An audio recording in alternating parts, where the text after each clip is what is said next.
Bonjour, welcome to Wahsa Distance Education Center's radio Zoom classes. This is MEL3E, grade 11 workplace math, and I'm the teacher Bronwyn Slade.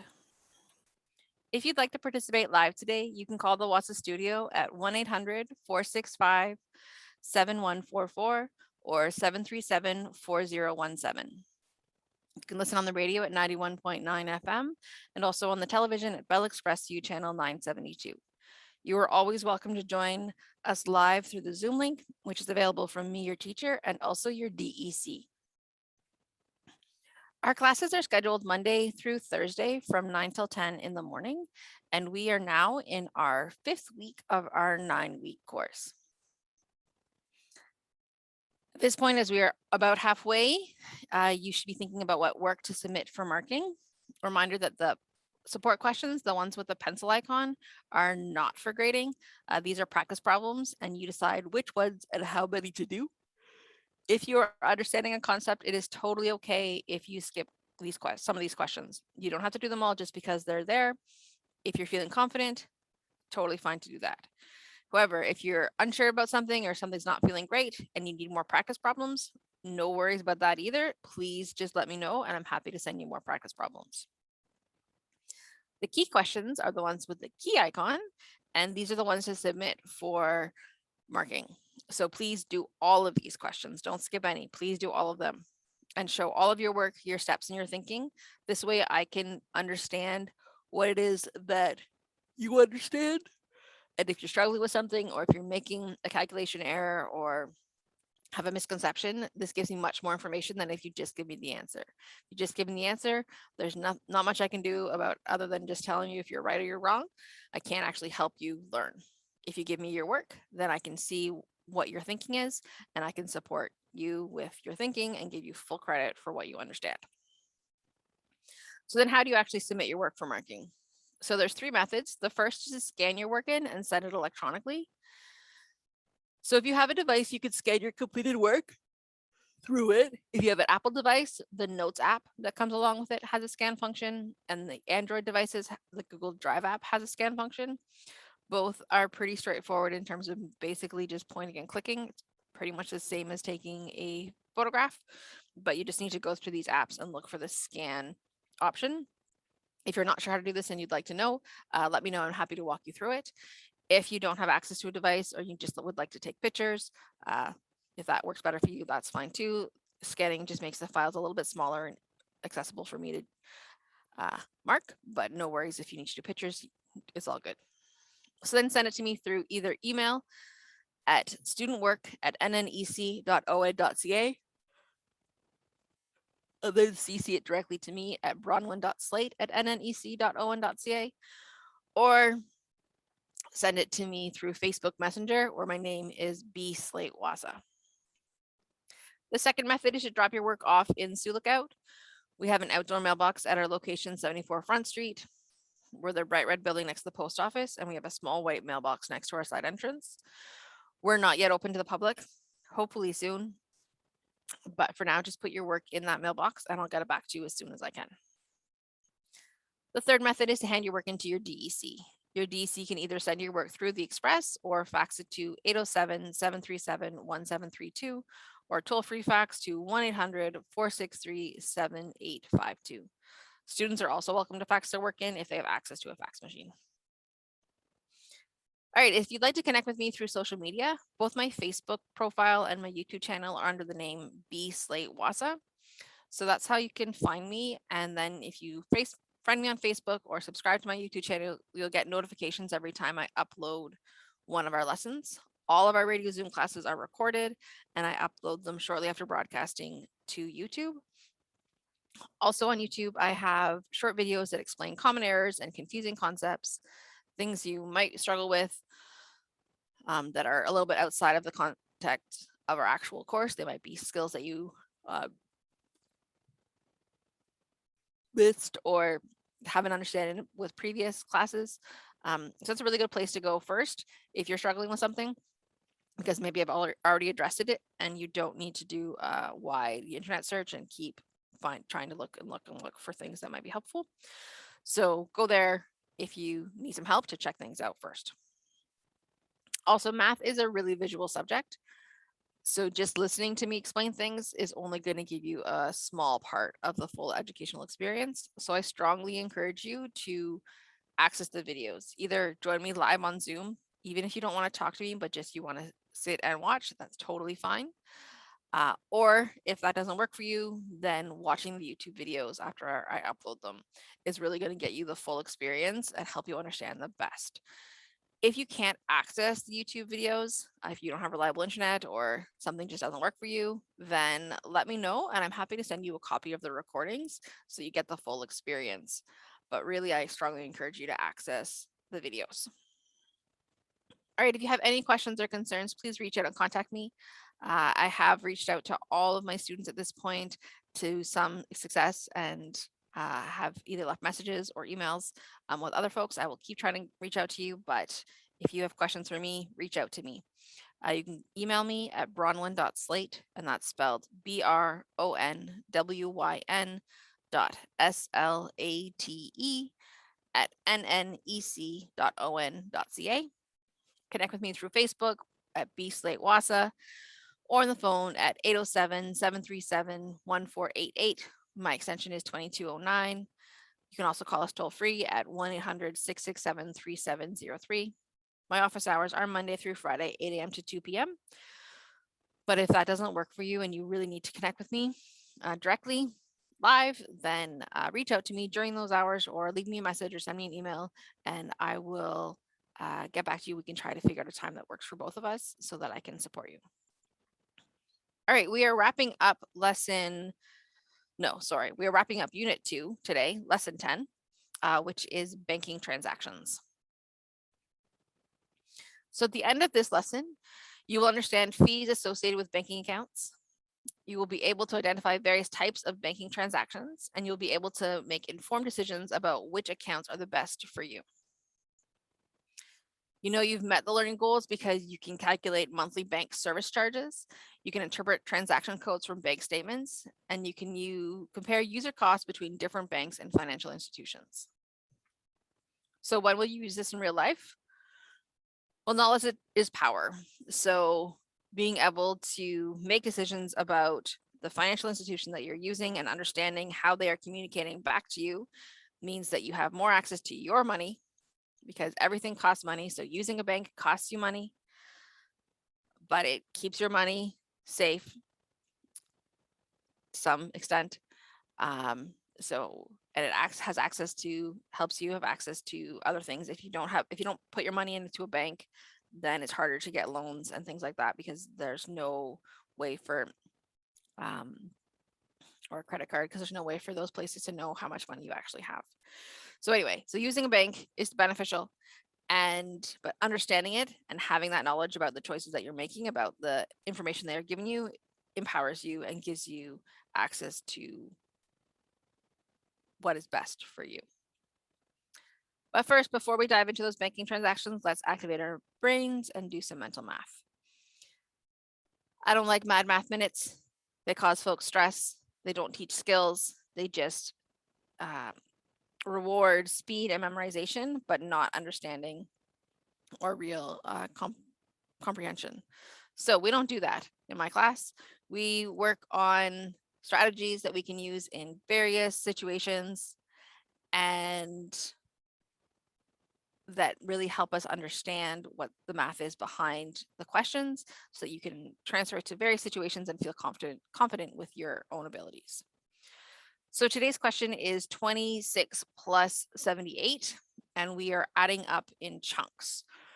So with this sort of question, I'm going to visualize it on a number line. You do not need to use a number line, but using a number line kind of helps me organize my information. And I'm going to add up in chunks. So I'm going to start at 26, and you could start at 78, but I'm going to start at 26, and I'm going to add up groups. So I know I need to add up 78 to 26. So I'm going to start with adding 20. And so that's going to be 46. And then I'm going to add another 20. And that's going to be 66. I'm going to add another 20. and that's going to be 86. Okay, so I've added 20, 40, 60. So now I don't need to add another 20. I just need to add a 10. So I'm going to add 10. So that's 96. Okay, so now I've added 70. All of this together is 70. So I still need to add 8. So the next chunk I'm going to add is I'm going to add 4 to my 96 to get to 100. Because that's a friendlier number. I'm not sure if I add 4 to 6 or if I add 8 to 6, I'm not exactly sure where that's going to be. So now I know that I need to add another 4,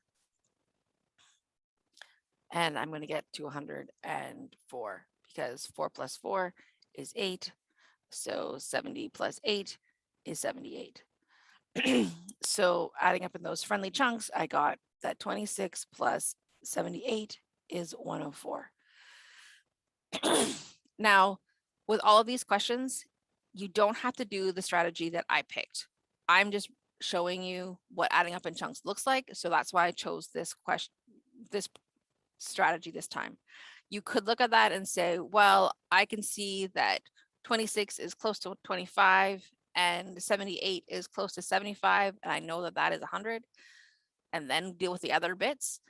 You can do it in different ways. You don't have to do it the same way that I am. I'm just showing you one option that would work. You can always choose different ways to do it unless you're trying to practice one specific skill, and then it's more about practicing the strategy opposed to doing the actual math.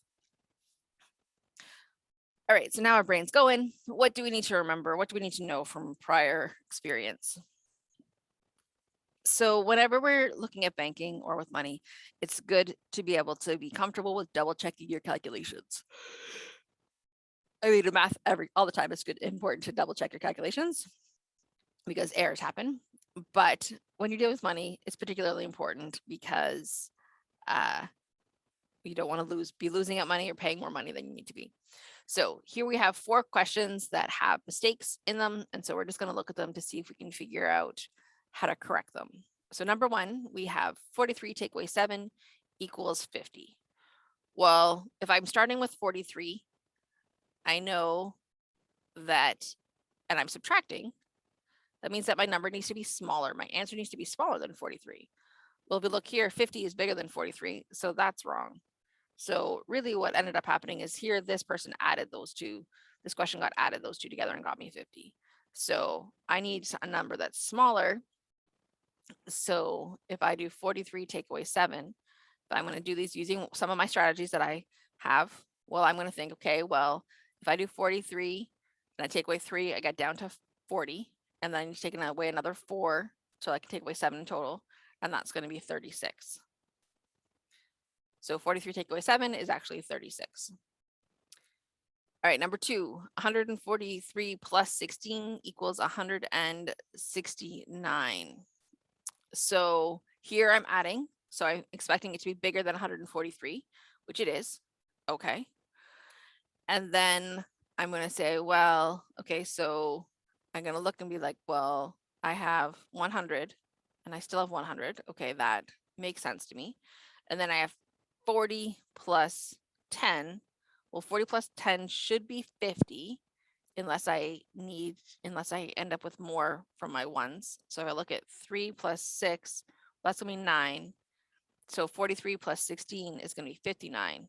So I just ended up having too much in my tens.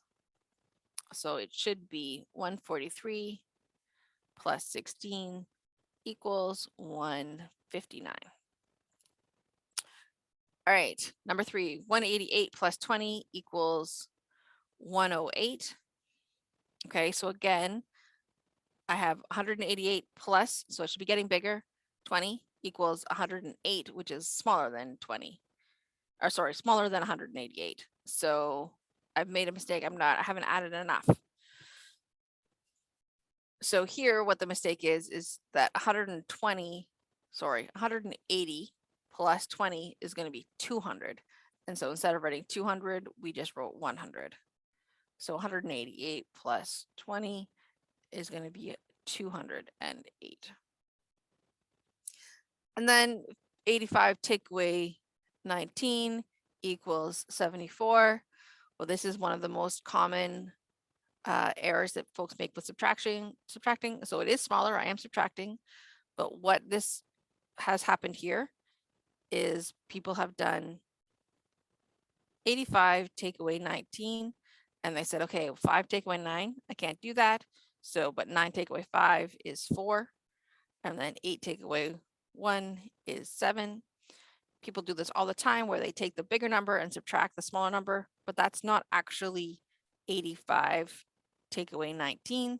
That is 89 take away 15, gives you 74. So it's not the same thing. So here, but this is a common error that I've seen so many times in schools, so many times. So here we need to use one of our strategies. Well, 19 is really close to 20. So if I instead think of, well, 85 take away 20, that's going to be 65, but I took away 1 too many. So that means that it's going to be 66. Because if I need to add that 1 back that I took away, then that answer is going to be 66. So it's really important to be checking your arithmetic. This is why we do those strategies where we practice and have those different tools that we can use. Okay, so what is new today? Let's look at these banking transactions. So this is on page 46 of your IEL booklet. And so the definition of a banking transaction is it's a record of money that is moved in and out of your bank account. So banking transactions are when your money moves in and out. So there's various transaction codes and types. So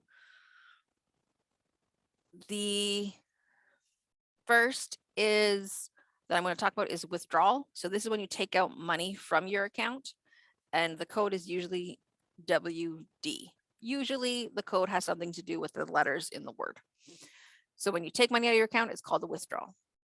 A deposit is when you put money into your account, and the code is DEP. Also, the codes usually are 2 or 3 letters. A direct deposit is when money is directly put into your account from someone else. So this is like if you get your paycheck, your money shows up in your, instead of getting an actual paycheck, your money just comes directly to your bank account. This is a direct deposit. It's coming directly from your employer into your account. Or sometimes when you do your tax return, you get your, if you're getting a tax return, you get money directly deposited into your account instead of them sending you a check. So it means that it's skipping that paper part where they just, you give them your banking information and they directly do it into your account. Also means that the money is accessible. If it's direct deposited, it's accessible right away because the bank knows where it came from, and then it's money is actually there. Whereas a check, you need to have time to clear to check to make sure that the money is actually valid on that check. A debit is when you pay from your bank account without cash, and that code is DBT. A check tells the bank to pay an individual a specific amount of money from a particular account, and the code is CHQ. Electronic funds transfer is an electronic exchange of funds from one account to another, and this is ET is the code. A service charge is the fee the bank charges you. So using their bank, they charge you to do all of these various things, and that's SC. And you can have various service charges change depending on the account. So yeah, it can be different amounts. And then interest is money earned on that account, which is INT. So if you have a savings account or a investment account of some sort, the interest, they'll give you a statement that tells you what the interest is, and then that will give you INT as the code. Also, if you have a credit card statement and you have to pay interest on because you haven't paid off your credit card, then that also will be, say, INT. And then pre-authorized debit allows the biller to withdraw money from your account when a payment is due, and the code is PAD. So this is when you give someone permission to automatically take out a certain amount of money from your account. Doesn't mean that they can take out all of your money or anything other than this set amount. So things like often like mortgages are set up so that they automatically, you don't have to pay your mortgage, they automatically are going to do that. Or car payments, it's pre-authorized. You've already given them permission to take that money out, is what pre-authorized means. And so the place that you have that loan attached to just automatically takes that money out of your account at a set time, like a set day every 2 weeks or on the first of the month or whatever it is that you set up, you agree with. And they only take out that set amount. They don't take out whatever they want. But this is why it's important to know what you're talking about when you're looking at bank transactions, to make sure that everything is the way that you're expecting it to be. All right, so then just a couple of accounts to look at. This isn't in your IEL booklet, I don't believe, but it's just to make sure that you know what we're talking about. So a checking account, there's two main accounts that most folks have access to, that most people use. So a checking account is used to store your daily spending money. So this is designed for your everyday transactions, such as depositing your paychecks, paying your bills, debiting purchases, transferring money online, or making bank machine withdrawals. All of this is just sort of day-to-day using your money in your day-to-day life. A checking account typically comes with a debit card and possibly a checkbook. It used to come out with a checkbook, like that was pretty standard. Now as checks become less and less what folks use, you have to order checks, but you can, so then you can pay to have checks if that's something that you need. Most folks at this point, I don't think the last time that I've written a check is probably years ago. It just doesn't make sense. Usually people are doing more things with like email transfers or other electronic ways opposed to using a check. You still can, but you can only get it from a checking account. So your cash is securely stowed, but it's also easy accessible. So you have your money is safe because it's in a bank based on the principle the banks are safe. But it's easy to get. You have access to your money as soon as you want it. It offers little to no interest, so it's not an ideal place to store savings for an extended period of time. If you're trying to invest money or trying to make money on your money, a checking account isn't where you want to do that. A checking account is just your day-to-day, your regular use money. So the pros of a checking account is that it's convenient for your everyday banking transactions and purchases. You have easy access to your money using a debit card, checks, or bank machines, or just going into the bank and talking to a teller.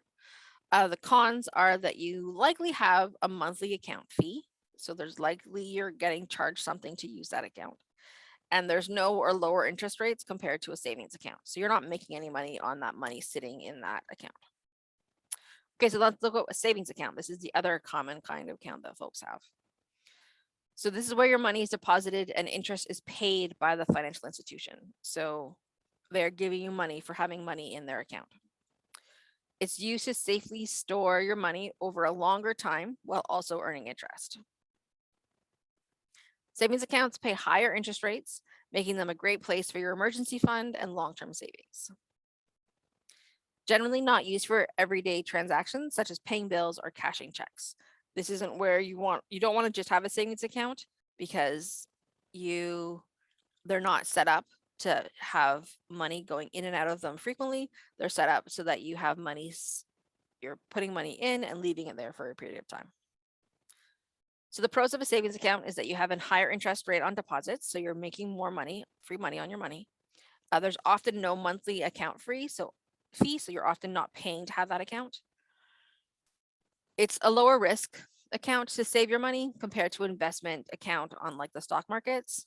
We're gonna, so that's just it. You get a little bit of money, but you're probably not going to lose your money.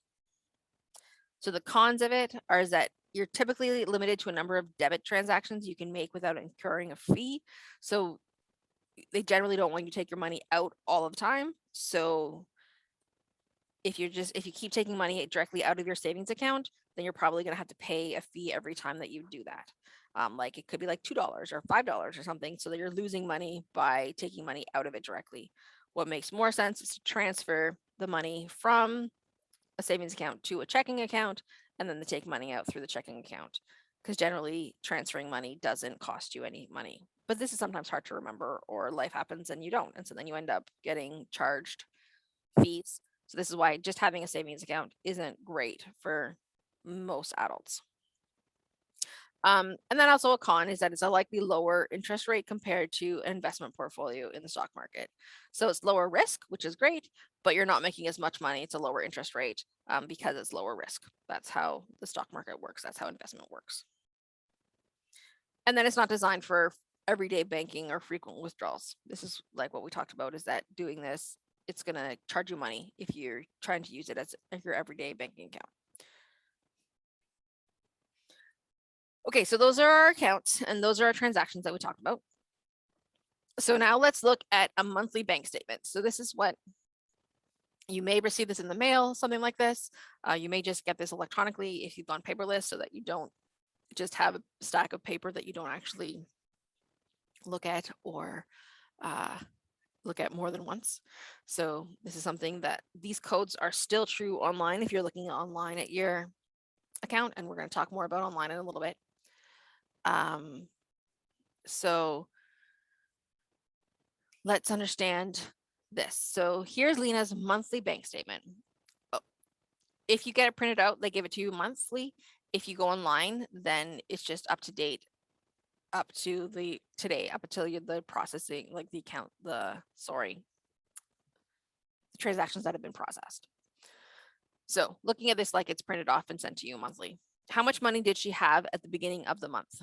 So they're going to have a date here for Lena. May 1st is the first day of the month. So it says balance forward. That's how much money she brought into this month, is $462.98. So she had $462.98 in her bank account at the beginning of the month. How much did she have at the end? So let's look at the end of the statement. So May 31st, that is the last day of the month. So then here it says SC. So we're not actually looking here at the description. We're just looking at the balance. This balance here, the numbers in this column at the end, the balance is what is in your account at the end of this transaction. After whatever this transaction happens, this number is how much money you have actually in your bank at the end of it. So we have, at the end of it, we have $361.89. Is how much money Lena has at the end of the month. Okay, so then what transaction happened on May 25th? So we look at our date and we say, okay, oh, we have May 25th, we run down our list and we say we have May 25th. Oh, we have two May 25ths. So we've got two transactions happened on that day. We have a DD from Northern. Okay, so that's a direct deposit, right? DD, direct deposit. You do not need to have these memorized. The more that you use them, the more that you will get used to it. So direct deposit from Northern. So that seems to me like it's pay. So Northern is where Lena is working, and her pay. And then if we look over, we have a list of withdrawals. So the money that came out in that account that month, and we have the deposits, the money that went into that account. Lena, like most people, has more withdrawals than deposits, but Northern on May 25th, a deposit of $243.60. So she made, that was her paycheck, and that was directly deposited into her account. And then also on that day, on May 25th, we have an ATM WD. So ATM we haven't talked about yet. I didn't list that code, sorry. An ATM is an automatic teller machine. We're going to talk about that in a minute. So it's a bank machine. Withdrawal. WD is withdrawal. So that is taking money out, and she took out $40. So she took out $40 for a bank machine. And that's what the transactions were on May 25th. So then how much was she charged in service fees and why? So let's look at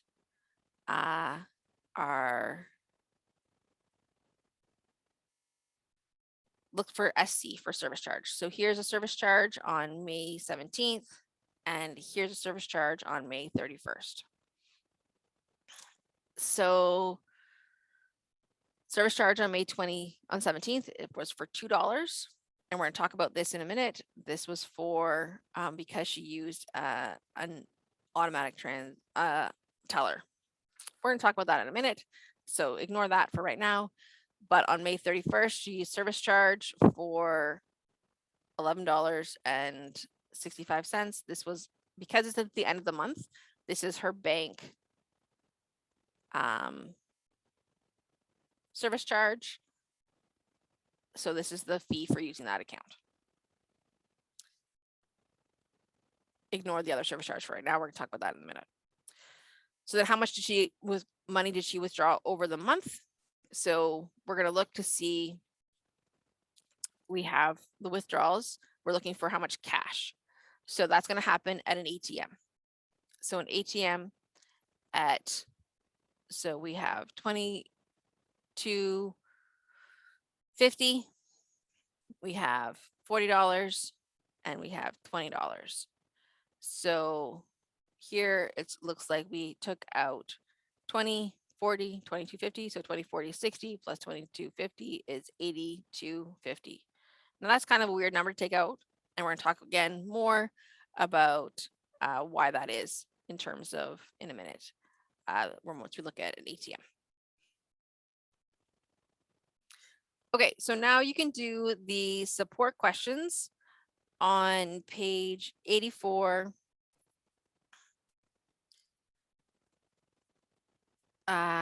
Question number 3.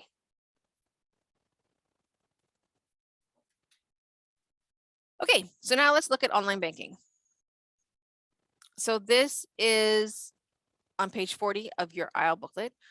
According to your, I've jumped around your IEL booklet. We looked at banking transactions first to understand what it is that we're talking about. When we look at online banking, the order of the stuff in your booklet, this doesn't totally make sense to me. So we jumped to banking transactions and now we're going back to online banking. But you can read it either way, it doesn't matter.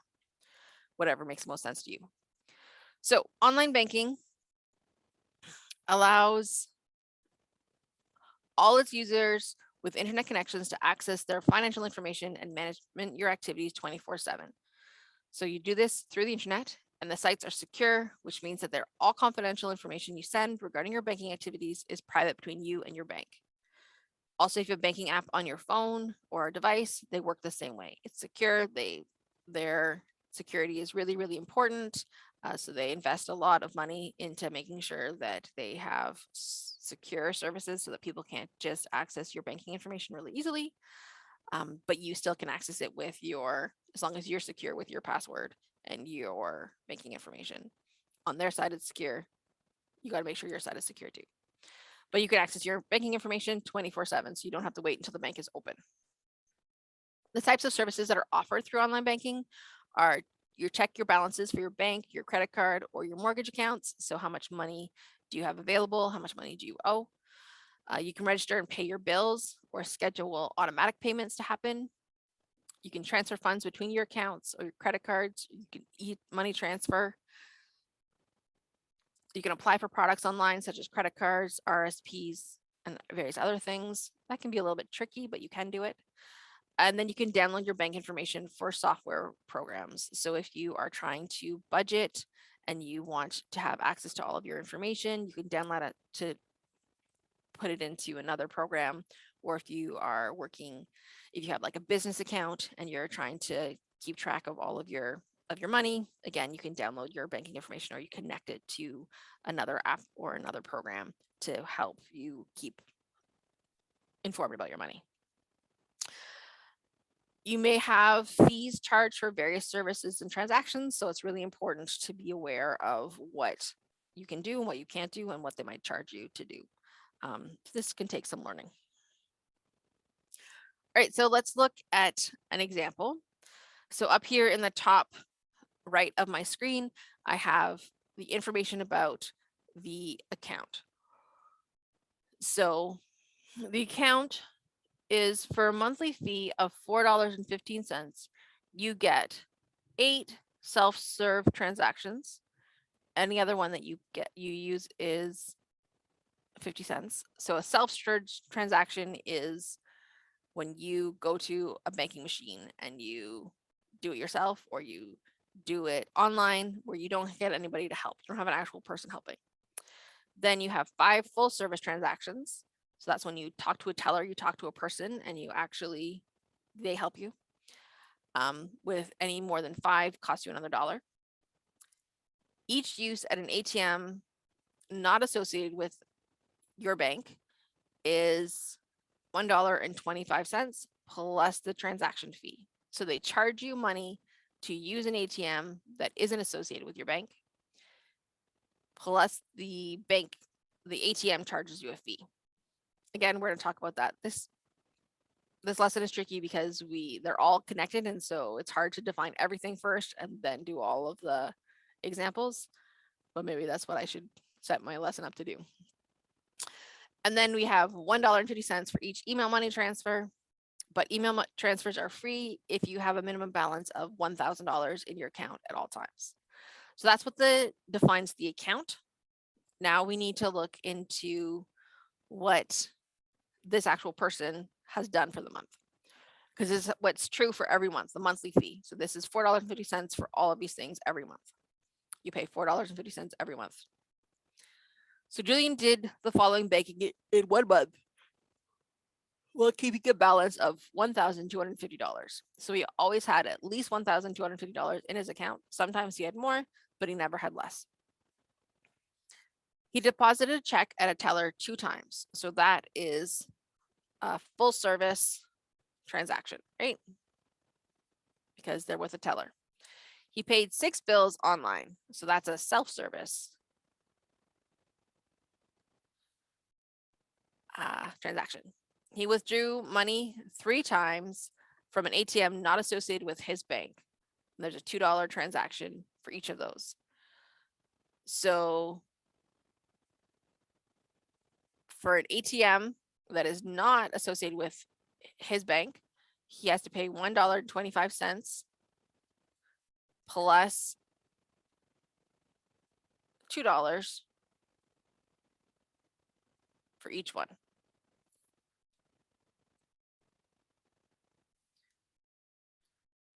He paid 3 bills at a teller, so that's also a full service. He used his debit card 6 times, so that's self-serve. And he sent 2 email money transfers, so that's an email money transfer. Okay, so what was his monthly charge? So Julian, so there's lots that you need to organize here. So always Julian pays $4.15. That is the monthly service charge.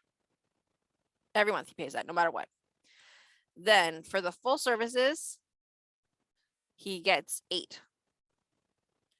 So how many? He had 2. No, not full service. Full service, he gets 5. My bad. This is why writing it down to make sense, because then you can figure out what it is that you've done wrong. So he did 2, if we look for where we had our full services, 2 checks and 3 bills. So that's 5. So he did 5. He did not do more. So that's good. For self-service ones, he gets 8. So he paid 6 bills online, and he did his bank machine 6 times. So that is 12, right? But he is allowed to have 8. So 12 take away 8 is 4. So it's going to be 4 times, and self-service transactions, extra ones, are 50 cents. So times 50 cents. So that is 4 times 50 cents is $2. Okay, so now looking at the ATM, remember we figured out that it's $1.25 for the charged by your bank plus $2 charged by their bank times the number of times that you did it. So we did it 3 times. So $3.25 for every transaction times 3 So $3 times 3 is $9, and 25 times 3 is like 25 cents times 3 is going to be 3/4. So that is 75 cents. So $9.75 just to take money out of a different banking machine. And then he sent 2 email money transfers. So email, he did 2, but remember, if they're free, if he has a minimum balance of $1,000, which he did, right? So that means that we're fine. Those are free because he had the minimum amount. So that means we're going to add up $4.15 plus $2, right? $4 here, $2 from the self-service plus $9.75 to figure out his total monthly charge. So 15 cents plus 75 cents is 90 cents. And then $4 plus $2 is $6 plus $9 is $15.90. So Julian's monthly charge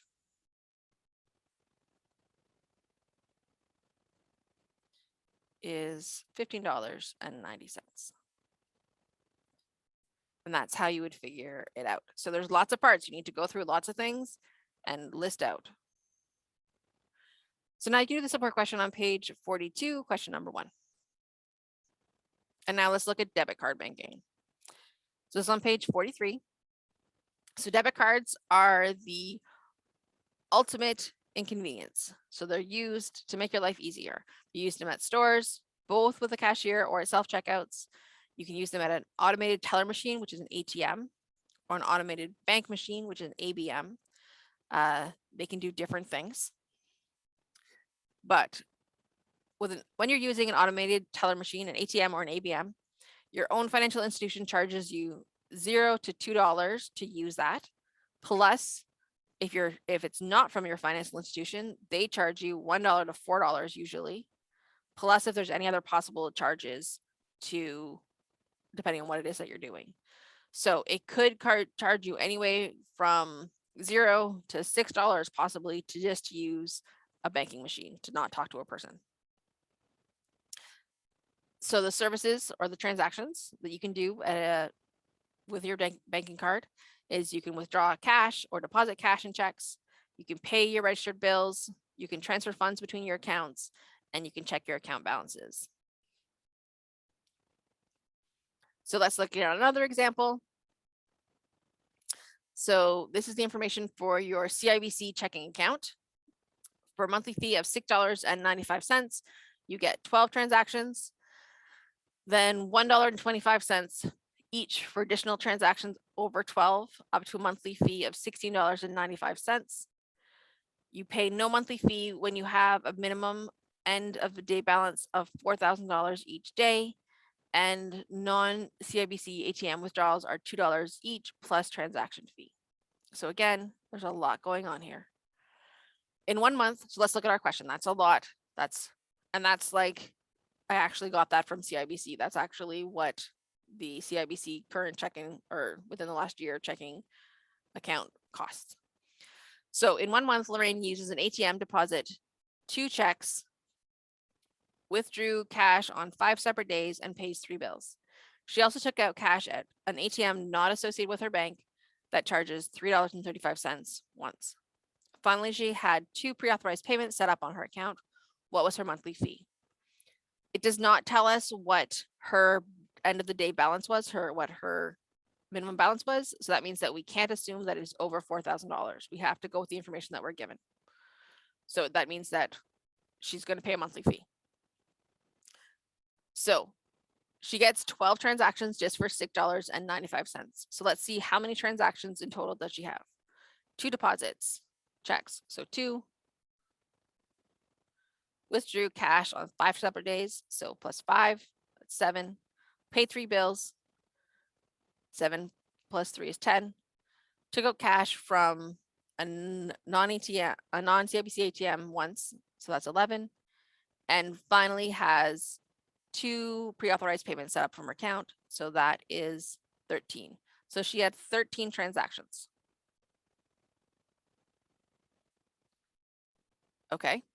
So we know for $6.95, she gets 12. Okay. But she has 13. So she has one extra. So she pays $6.95 plus one extra, which is $1.25 more. Okay. So then that doesn't add up to $16.95. So we don't have to worry about that. That's only if you have, say you have like 30 transactions, then you don't pay $125 for each of them. You only pay a total of $16.95. So then her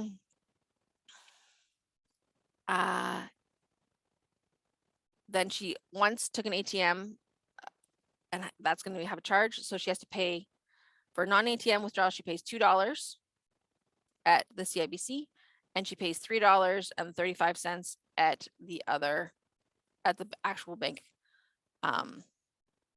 machine. So let me add these up. So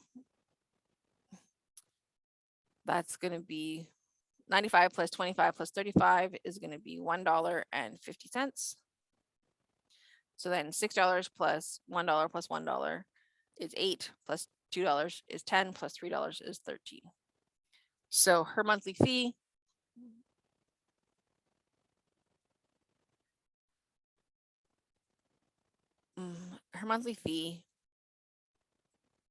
is $13.55. This is why it's really important to know what transactions are included in your monthly fee and what things you're going to get charged with for more, because it really can change. It can really depend on what you're actually, how you're spending your money, how you're using your money. So now you can answer support question number 2 on page 45. All right, so let's consolidate what we've learned today. So we are doing lesson 10, so this end of lesson 2 of unit 2. And first we looked at types of accounts, checkings and savings accounts, so that we knew what we were talking about. We talked about bank transactions, what the types of codes are on the statements. We looked at online banking, where you can have access to your statements and you can do most types of transactions that you need to do online. You generally can't withdraw cash online because you are not at a bank, so you can't just magically have money out of the air, but you can do most other things. And then debit card banking, this is where you probably can actually take cash out because you're actually at a machine. But it's really important to remember the ATMs have fees if you're not at your own bank, particularly, but they can do most types of transactions with your debit card.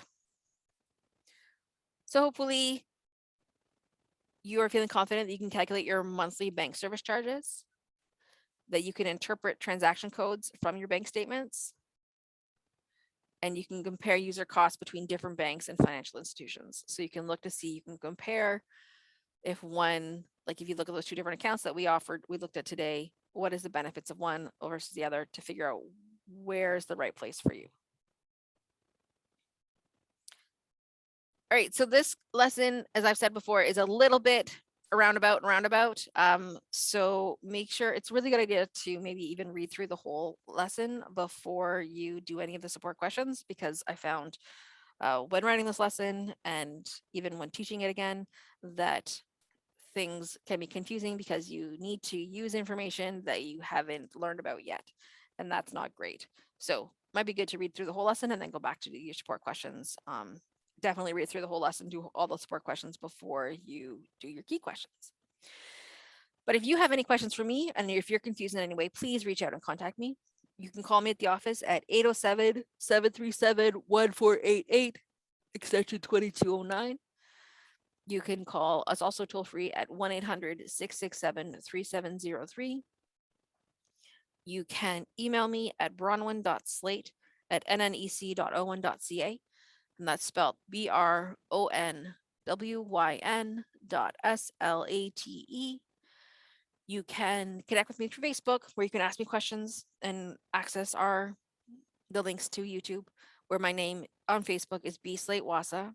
Also remember, my YouTube channel is B Slate Wahsa, and all of our lessons are uploaded there under a playlist called MEL3E. They're organized. I have other courses, so make sure you're looking for MEL3E. My office hours are Monday through Friday, 8 a.m. to 2 p.m.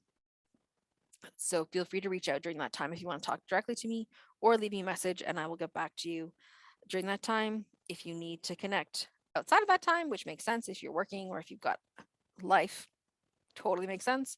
Let me know and we can try to connect outside of that time to set you up for success.